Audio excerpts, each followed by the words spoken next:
After years of planning and saving, we finally escaped the daily grind of the city to find a gentler and more fulfilling life in the beautiful countryside. When we decided to look for a house with land, I knew we had to come to Wales, where I was born. So now we have 5 fields and a small stretch of woodlands along a river.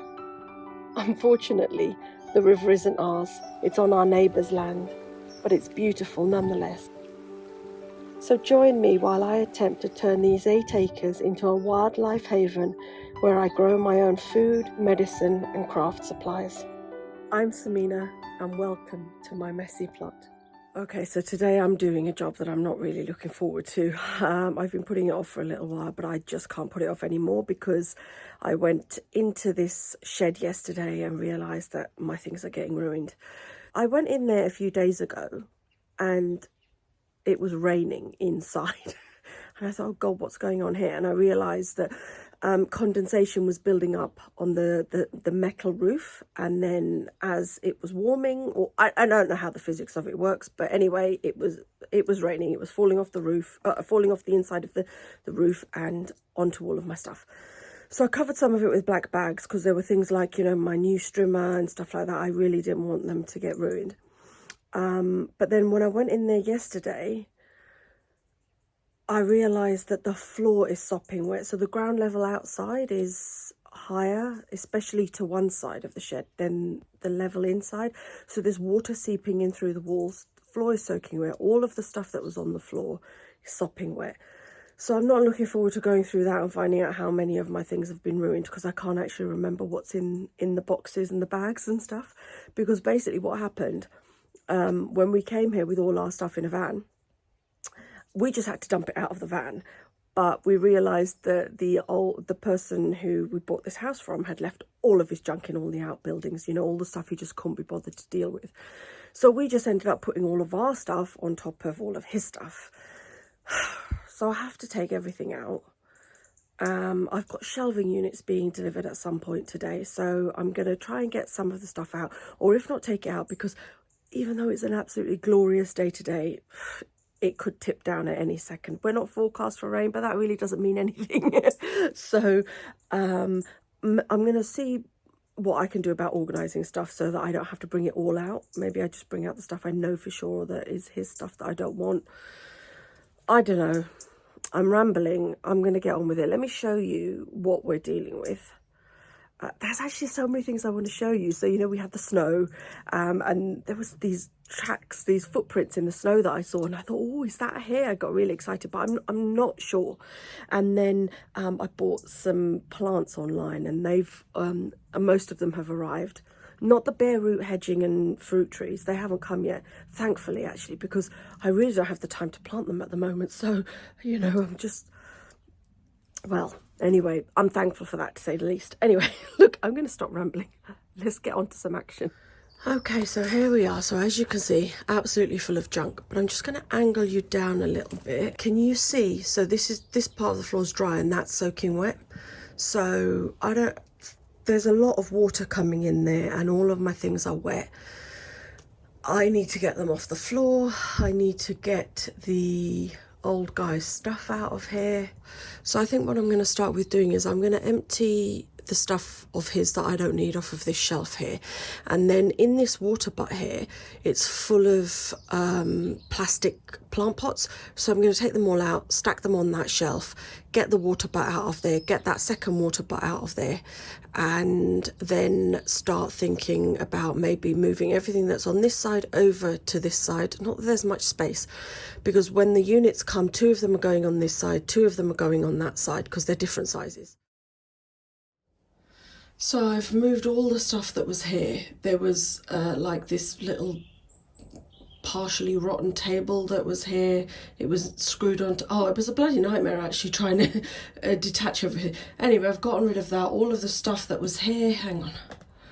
All of the stuff that was under here on the floor, most of the stuff that was on this table.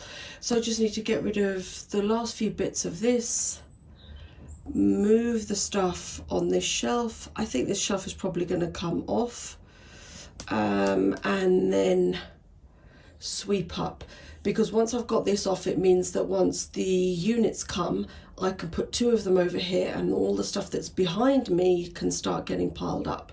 Only trouble is, now I've got all of this junk out here to deal with. This is not even half of it. The rest of it is behind that butt there. Oh God, look at the light, the way it goes. That's unbelievable what light can do to a lens. Look at that. So that is me with my hand shading the camera, and that's moving my hand.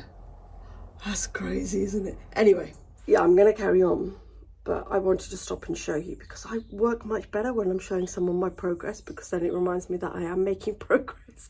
Otherwise, it feels like an overwhelming, and I just want to go back inside and just hide in the bed. The birds outside are really cross with me because obviously I keep going in and out and disturbing them.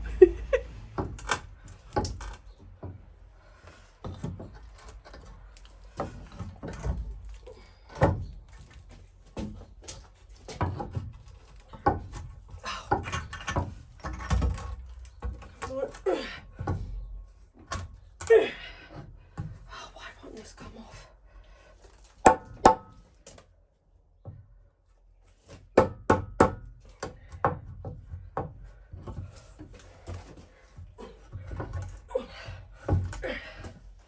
Oh God. Look at this spider, hang on, wait. Look at the size of that thing. Look, compared to my head. It's massive. Look at it. That's huge. Oh God, dead spiders. Anyway, I can't get this blasted thing off. I'm going to keep trying. It's just held on with just that nail over there, so I don't know why it's not coming off. Okay, that was a pretty hefty nail. No wonder it was so difficult. Brute strength.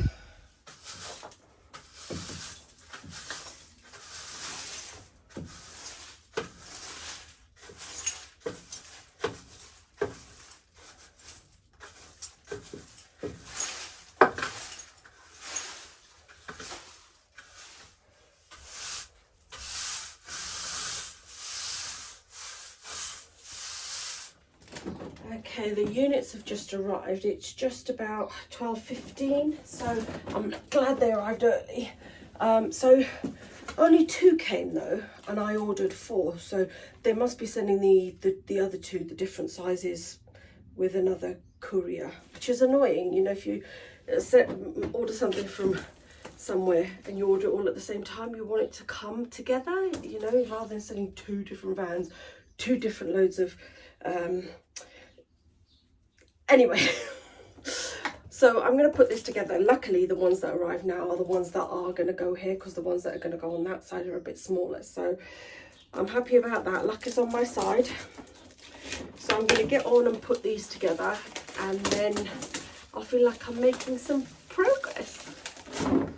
So I've got them both up. Trouble is though, I wasn't able to put that unit right against that wall because the ground was so uneven that it wouldn't sit steady, so I had to bring it in, which means that this unit is now overlapping the window, which I didn't want. But anyway, normally if I buy shelving or any sort of storage, I try not to get plastic unless it's unavoidable for whatever reason. So I did get plastic units because of the fact that the floor's sopping. Metal will rust, wood will rot, so the plastic it'll last. But I'm actually going to go inside and have my lunch now. The other 2 units still haven't come, which is really annoying. It's 2 o'clock now. So I'm going to go inside and yeah, have a bit of lunch, have a bit of a break, and then run back out and try to at least get some more stuff. Hopefully the units will come while I'm eating my lunch. If not, at least I can get some of the stuff back inside, so that, well, not that it's much drier in here, but just in case it does rain overnight, I don't want to leave all my things outside, you know. But anyway. Right, I've come back from having my lunch and it is absolutely freezing outside. The sun's gone behind the clouds, so it's so cold. So what I'm going to do, I bought this to hang my strimmer on, and it arrived just before I went in for lunch. So I'm going to hang, I think I'm going to hang it over here. I need to check first that it'll actually, the strimmer will fit here because it's massive. And then I'm going to start thinking about bringing the things back inside. I've checked my emails and the other shelving units are going to arrive sometime between now and 8 o'clock. So I'm fighting the dark now because we're at, what are we, 2:45. It's going to start getting dark in an hour or so. So I'm going to do this because I just don't like it when it's cold. I need to get my scarf on. But the gloves, you know, when you're doing jobs like this, you can't really wear gloves. But anyway, I'm going to go get the strimmer. Oh, gosh.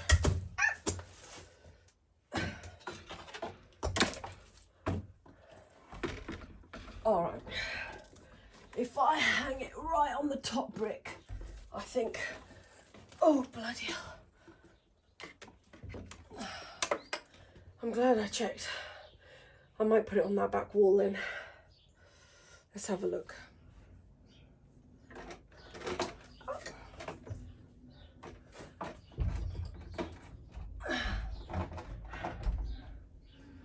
Okay, yeah.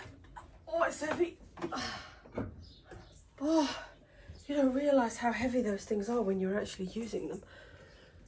Okay.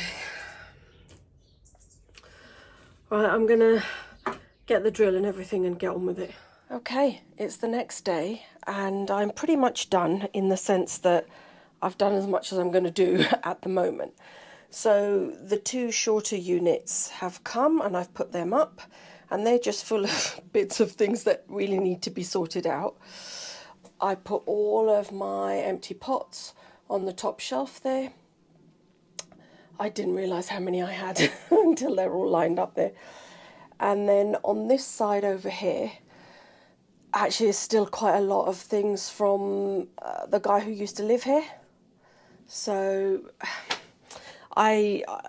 some of the stuff is mine, some of the stuff is his, and I haven't had the energy to go through it all yet. So this is my to-do area. I still need to decide whether I want to keep this bench here or whether I want to put shelves up. So that's why I'm kind of not doing anything here. So I have put stuff there so that it's off the ground, and over there is stuff that's okay on the ground. I'm really happy because I was able to bring a lot of the pots and all of the bits and pieces that were in the greenhouse, cluttering up the greenhouse, so that's really good. Now, there's a couple of things here I wanted to show you. So I can't actually show it to you, but I'll show you a picture of what it looks like. So when I dumped out all the pots from the water butt, there was a moth in there that must have gone in there to overwinter. Thankfully, it didn't get damaged, but I've popped that under here. So this part's open, so in the spring it can come back out. And that's open so it can escape. And also in here, in this pot, there were some things in the greenhouse that I wanted to bring in. So I don't know if you can see, that's an onion bag. So I took it out and I was going to pop it in another onion bag where I'm storing the rest of the onion bags. And I realised that there was, I don't know if it was a bee or a wasp. So it looked too chubby to be a wasp, but it had the same sort of colouring as a wasp. Anyway, I think it was a bee. And I thought it was dead, but then it moved ever so slightly. So I thought, okay, fine, it's alive. So I've popped it in that pot. So again, this is open here so that they can carry on with their winter hibernation. Some useful things that the old guy did leave when he left all his rubbish to me was this is a propagator. And those are two propagator lids. And I think the bases for those are in the greenhouse. So once I get them together to see if they do actually fit, I have two quite large propagators, so I'm happy about that. And then I've got the electric lawnmower there, which I've covered in a black bag to protect it from the rain. And then over here on this rack, I don't know how good the lighting is, so I do apologise if it's not great and you can't really see very well. But these are all of my seed starting things, all of, you know, the non-disposable seed. Oh, what are they called? Oh, I can't remember. Anyway, and then loads of trays as well. These are all the ones without holes, and those are all the ones with holes. So I had quite a lot of my own, and then these ones on the top here were ones that the guy left here. And yeah, the bits and pieces, plant labels. These are more, I love these actually, these trays with these pots in. And then, okay, now this might just look like a shelf of jars, but I cannot tell you how happy this makes me. So I use jars a lot for tincture making, if I'm making syrups. So I save all my jars and bottles and all stuff like this. I just can't bear to throw a nice jar out into the recycling. So this just fills me with delight just to look at it, because I've never had a place where I can store all my jars. So they've always been in the way, or they've been stuffed in a box under a bed or something, you know, and this is just amazing to be able to just come out here, grab a jar, take it in, sterilize it, use it. Oh, and then these are some bottles of, this is a bottle of unidentified liquid, and then there are 2 large bottles of weed killer, which I don't know what to do with, because I never use weed killer and I will never use weed killer in my life. So I don't know how to dispose of those safely. I'm going to maybe check the council website. Anyway, we'll see. I am really happy that this is done. So at least it's a usable space now, and none of my things were too badly damaged from being on the floor and getting soaking wet. So I'm happy about that too. But we're going to go into the greenhouse now, because there are a few bits and pieces that I bought that I need to pot up. Okay, so I'm only going to show you 3 of the things I got today, because I'll do a longer video with all of the stuff I've bought. But these are perennial leeks. So this one is called Poirot Perpetual. So I've grown Babington leeks before, and so they were okay. But these are apparently a bigger perennial leek than Babington leeks. Perpetual leeks never grow as big as, you know, your annual leeks that you grow, but you don't have to sow them year after year. So all you do is you cut them off at the base, and then they'll just regrow. They'll carry on growing. So I'm going to go ahead and sow these in here. I've got my little tray ready. I'll do that in a sec, but let me just show you what else I've got. So I've got this one, I have no idea how to say this, Laportia bulbifera. So it's a perennial, and you grow it for the leaves, and it grows in shady spots, or it likes growing in shady spots. Hang on, let me get it out. So I'm going to pop these in bigger pots than this tray, and they should sprout come the spring. And these little bulbils, basically, once the plant goes to flower, it will create these bulbils and drop them, and then that's how the plant spreads. So this might be nice along the borders of the property where the trees are, under the trees. And then I got this, which I'm really excited about. It's called, well, Apios americana, yeah, Apios americana, if that's how you pronounce it. But its common name is ground nut, I believe. Hang on. And it's these little tubers, and you can eat these. And apparently they're a really high source of protein. I've never grown these before. So they are new to me. I'm really looking forward to, I'm really tempted to nibble on one and see what it tastes like, to see if it's actually worth growing. But I won't do that, because each of these I think should sprout into a new plant, and it's a climbing vine. So the vine climbs above ground and then it creates these underground. So I'll pop these in a pot to sit in the greenhouse, and they should sprout in spring as well. And then I'll plant them out somewhere. So yeah, I'm really, really excited about these. We're vegetarian, so it's nice to have a source of plant protein. I hope it tastes good. So anyway, I'm going to get on with planting these up, and next time we meet, I'll show you all the plants and the other bits and pieces that I bought. And oh, I got an email last night saying that my hedging order has been dispatched. So I'm going to have a week of hedge laying. Is it called hedge laying? No, just anyway, I'm planting the bare root hedge plants. There's about, I don't know, 175 of them coming. So that's quite a lot. Anyway, wish me luck, and I will catch you again next time.